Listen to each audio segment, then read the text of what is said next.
Assalamualaikum warahmatullahi wabarakatuh. Apa kabar sahabat-sahabat? Semoga kita semua baik-baik saja ya. Selamat datang di channel Al Tutorial Binjai, channel yang membahas tentang trik mudah cara memperbaiki sebuah handphone. Di video ini saya akan membahas Samsung A20s di mana touchscreen-nya tidak dapat berfungsi. Bagaimana cara-cara langkah perbaikannya? Ayo ikuti terus video ini.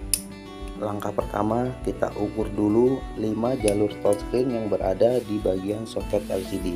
Di situ harus dijumpai 5 jalur dengan nilai yang hampir sama. Sekarang kita buka dulu software Borneo Schematic di bagian hardware solution. Nah, di situ kita cari Samsung, terus kita cari Samsung A20s atau A207, SM-A207. Buka di bagian touchscreen dan dioda mode. Pada bagian soket LCD akan kita jumpai 5 jalur touchscreen. Nah, di situ terdapat 5 jalur touchscreen di mana 4 jalur mengarah ke IC CPU dan 1 jalur sebesar memberikan tegangan 1,8 volt mengarah ke IC power. Cara mengukurnya adalah jika menggunakan multitester analog, arahkan ke ohm, tetapi jika menggunakan multitester digital, kalibrasikan ke mode dioda. Nah, caranya letakkan probe merah ke ground di mesin PCB handphone dan probe hitam di masing-masing jalur touchscreen. Setelah kita ukur, akan kita jumpai nilai yang hampir sama di masing-masing jalur. Apabila di masing-masing jalur tersebut tidak mendapatkan nilai, maka bisa dipastikan jalur itu putus.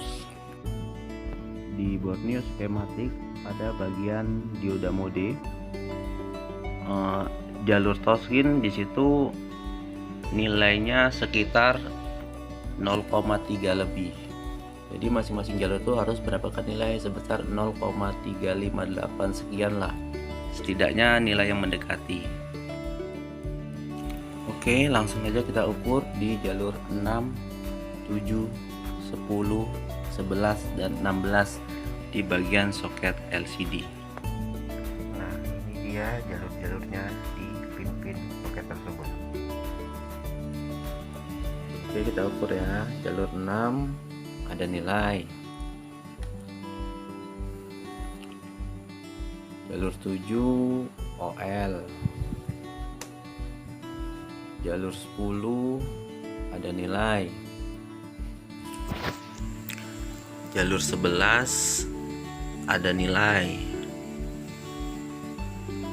Terakhir jalur 16 ada nilai. Maaf, saya tidak bisa menampilkan soalnya saya menggunakan mikroskop ini ya. Setelah kita ukur tadi dan didapati hanya jalur 7 yang OL, maka bisa dipastikan jalur 7 putus jalur. Jalur 7 di sini maksudnya adalah jalur TP I2C SDA. Coba sekarang kita buka bagian bitmap di Borneo Schematic. Jalur 7 mengarah kemana? Kalau kita klik jalur 7, mungkin dia mengarah ke IC CPU ya. Kalau dia mengarah ke IC CPU, berarti kita harus ACP IC CPU nya. Oke, benar saja, ternyata jalur itu mengarah ke IC CPU. Oke, sekarang sahabat-sahabat, coba kita ACP IC CPU. Bagaimana cara meng-ACP nya atau mengangkatnya? Terus simak video saya. Oke,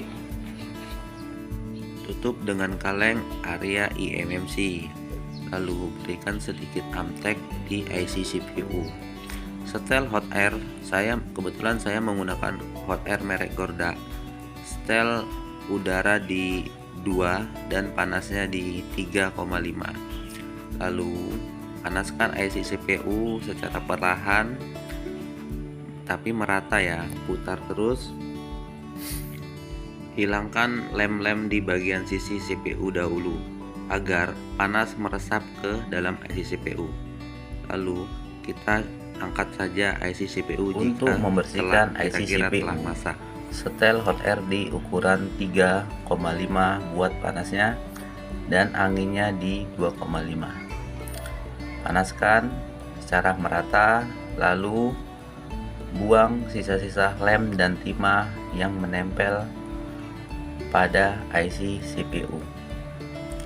Setelah timah-timah kita rasa sudah bersih, bersihkan ulang dengan bantuan solder wick agar kaki-kaki di pin CPU menjadi rata. Bersihkan timah-timah yang ada di board PCB dengan timah solder. Intinya di sini dalam ACP, bagian board di PCB harus bersih, tidak ada lem, tidak ada timah yang menonjol. Kita ratakan sebaik mungkin agar CPU yang telah kita cetak nanti bisa duduk dengan tepat pada pin kaki-kaki IC CPU. Setelah timah-timah kita rasa telah bersih di bagian board PCB dan lemnya juga. Sekarang kita bersihkan dan ratakan lagi dengan bantuan solder wick agar nantinya CPU yang telah kita cetak ulang dapat duduk dengan baik di pin-pin CPU yang ada pada motherboard PCB handphone.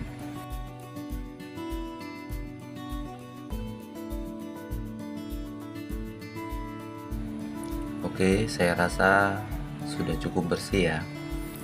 Nah, sekarang giliran IC CPU nya kita bersihkan dari lem-lem dan sisa-sisa timah yang menempel pada IC CPU.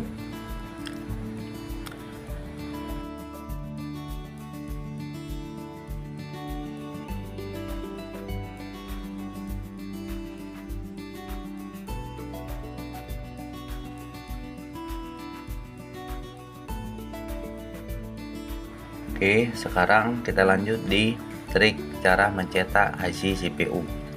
Di sini CPU menggunakan SDM 450. Maka saya menggunakan BGA 8953B01. Usahakan dalam melakukan pencetakan IC CPU, kaki-kaki CPU harus benar-benar tepat duduk pada plat BGA. Gunakan timah cair yang bagus dan berikan sedikit, jangan terlalu banyak, agar nantinya tidak terjadi banyak pemangkasan.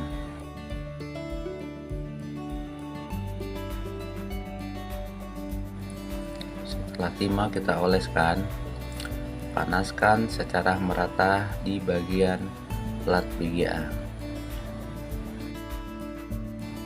Setelah selesai, kita cek jika ada timah yang berlebih, lakukan saja pemangkasan timah-timah yang lebih tersebut agar nantinya CPU bisa duduk dengan pas di motherboard PCB handphone. Namun jika dirasa ada bagian kaki IC CPU yang belum terkena timah cair, kita bisa oleskan ulang timah cair dan melakukan pencetakan ulang kembali.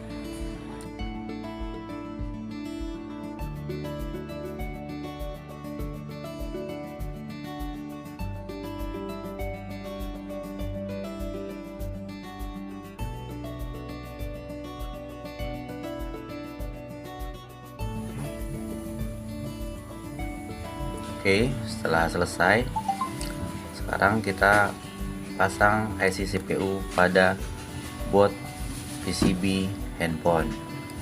Di sini triknya, letakkan IC CPU pada siku atau garis yang ada pada PCB handphone.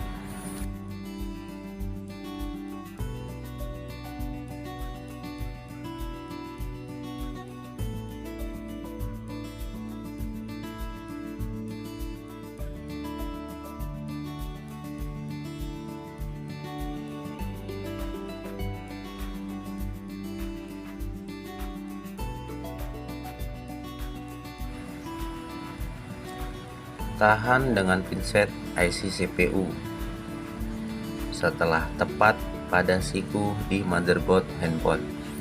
Panaskan secara perlahan. Nah, di sini setelan hot air kita naikkan menjadi 4,5 dan anginnya sebesar 2,5 saja.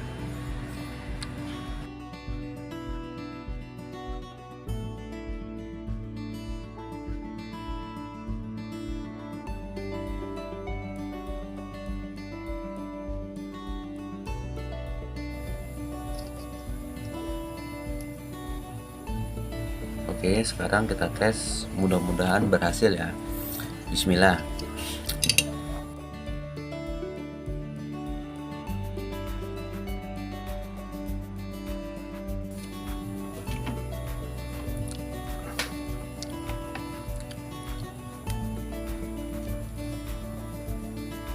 Alhamdulillah.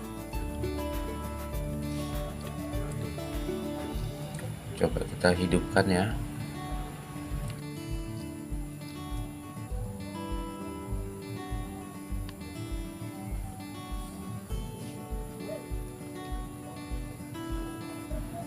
Coba kita tunggu. Agak lama nih biasanya loadingnya. Ini video ini ada yang saya percepat dan saya potong-potong ya, karena durasi aslinya sekitar 45 menit gitu kurang lebih. Jadi nggak mungkin dong. Saya alhamdulillah berhasil. Bisa. Alhamdulillah. Video aslinya sekitar 45 menit. Kalau saya upload semuanya bisa bosen nanti teman-teman. Jadi trik-triknya aja coba teman-teman, kita sama-sama belajar di sini. Oke ya, terima kasih. Jangan lupa like, subscribe, dan komen. Semoga bermanfaat. Mantap jiwa.